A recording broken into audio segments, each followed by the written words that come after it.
When it's Friday night, there's nothing to do. Start a new show and you suck like glue. What I binged this weekend.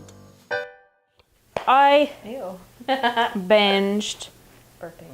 Elementary, which is the Americanized version, new age version of Sherlock Holmes. It's a thing. There's an Asian So, in it. yeah, it exists. There's an Asian in it. And it got renewed a couple times, so it's actually in its third season. Is it But- still being, is it still Yeah, it's still on. rolling? Yeah, I think they got renewed for season 4. I don't know. But anyway, I started watching it because Natalie Dormer is awesome. Lucy Liu is also really awesome. But Especially when she gets the top of her head chopped off. what? Yeah. Oh yeah. Although Yeah, that graphic is so fake. Yes. You can but, see how it's like. But paint anyway, so Elementary, again, it's the Americanized version of modern day Sherlock Holmes. They gender bend Watson. So instead of it being John Watson with the doctor, it was Joan Watson, there. Surprise, Lucy who was Liu. a doctor, and it was Lucy Liu. So, that's cool. She used to be a doctor, but there was this accident that they touch on throughout the seasons to where she no longer has her medical license. She has been basically being an accountability buddy, like more in the sense for I didn't know that addicts. was an actual word. I don't know if I kind of made that one up, but I really like that word. That word is used in Scream Queens. Whatever. I Maybe thought you just made it Ryan up Murphy dumbly. stole it from me. But she helps addicts. So she'll live with them if they're, if they have an intense case or if they need that much help, she'll stay with them for a while. So that's how she meets Sherlock Holmes, is because he's a recovering addict because of stuff that happened in England. And so that's how they meet, and that's how they start doing cases together.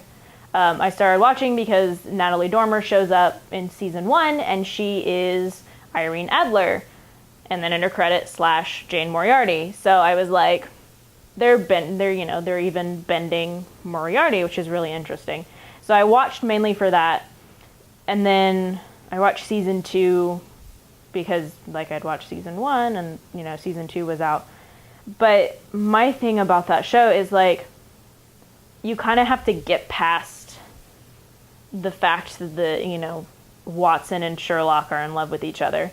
Even though everyone that watches Sherlock now, the Benedict Cumberbatch version, they're like, oh my god. They ship But 'em. but it's just, I don't know, it's a weird dynamic to something that's a classic. Because I grew up with the original stories, watching the movies and all of that stuff. So all of the original stuff, I've known it for a really long time. So in watching this show, you kind of almost forget at times that it's Sherlock Holmes, which isn't necessarily a bad thing because some of the cases are really interesting,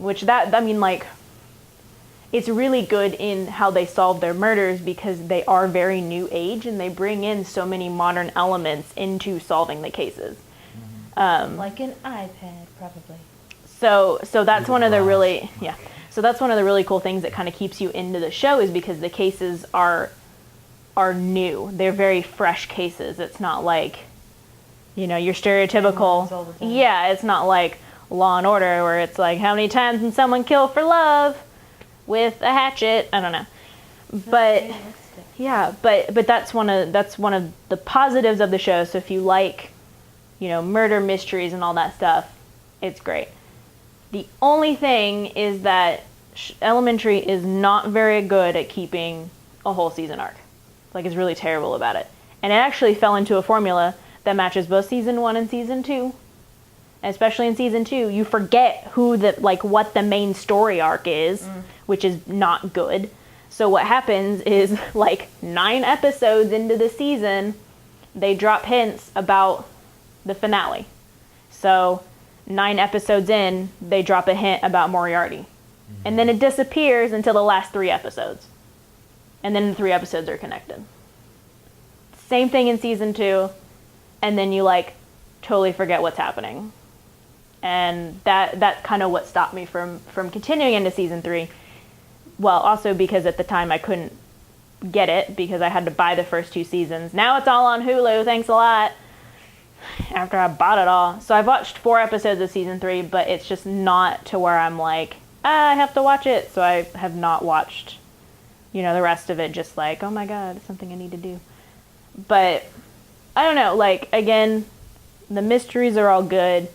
If you take it for the mysteries and you kind of remove the fact that it's Sherlock Holmes out of it, yeah, and like he's really quirky and more of the addict version of Sherlock Holmes as opposed to what Benedict Cumberbatch is doing, at least as far as we know so far and what they've done.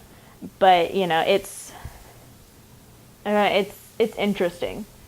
So I mean, if you're a diehard fan of Sherlock, you're probably not gonna of Sherlock Holmes stories. The original's not the TV show. Then I mean, like, you probably will feel the same way I do. I mean, obviously people like it and are watching it because it's still on TV. Otherwise, it probably would have been canceled a long time ago. But I don't know. Like, it's different, and you kind of have to take it with a grain of salt and not think of it as being too weird. But Lucy Liu's awesome. She's cool. Her and Sherlock's dynamic is interesting. And, like, they're really kind of snarky with each other. He has a pet turtle. I don't know. What is the turtle's name? I don't remember. So how many pet turtles would you rate it? Yeah. How many Lucy Liu severed heads would you rate No, wrong thing. I know. Season 1, I would probably give like a 7.5. And season 2, I'd give it like a 6. Pet turtles. Pet turtles, because of the really bad handling of the overarching plot. It was one of my biggest things.